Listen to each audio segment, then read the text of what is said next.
I am the discussion 3 leader, and for module 5, we are going to be talking about infographics, which at first I was like, what is that? But it's actually a pretty easy understanding of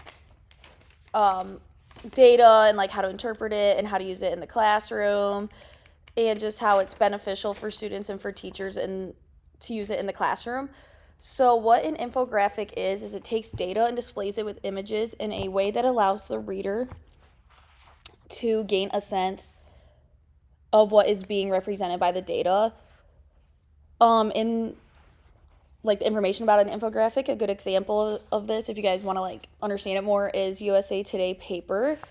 Infographics can be extremely difficult and time consuming, but that's why I have Canva pulled up right now, and we're gonna be looking at Easly. Like that was another example, but yeah, they're great because it allows you to start with a template and then add your own data into it, which is like what we're learning about Canva and why Canva is my favorite thing to use when making things like an infographic or like a lesson plan, unit plan, or just like making a schedule.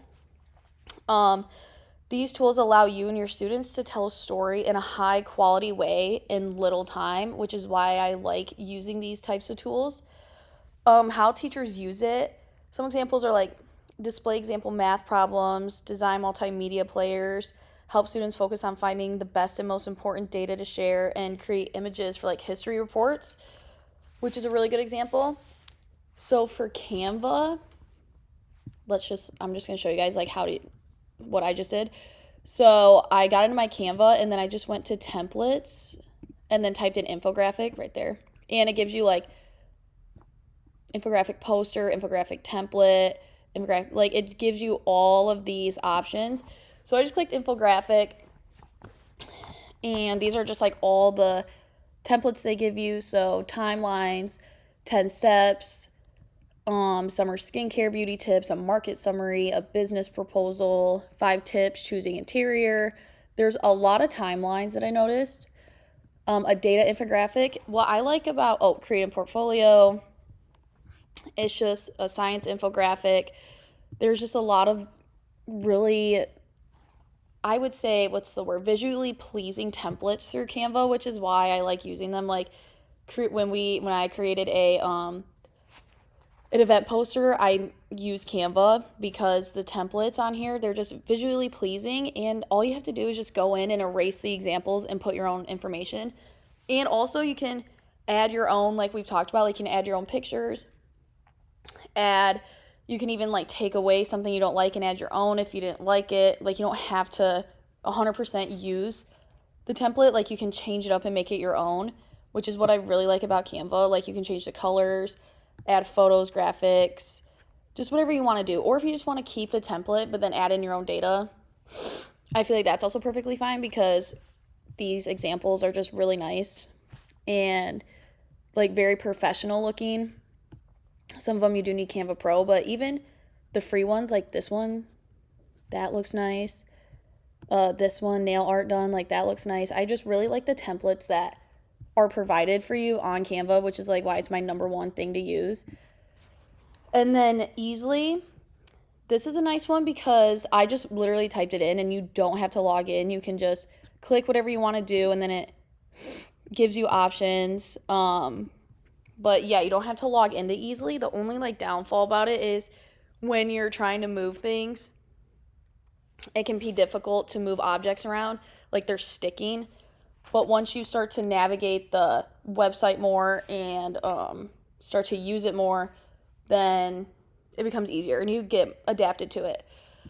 But yeah, those are just some information about infographics and how they are used in the classroom, and why it's beneficial. It just helps students like finding the best and most important data and like creating images and just making it their own. And I feel like doing something like this helps keep them engaged and they like being creative, and it allows them to be creative like that. So for module 6, we talked about gamification, which is the idea of taking regular courses or coursework and gamifying them through adding game elements.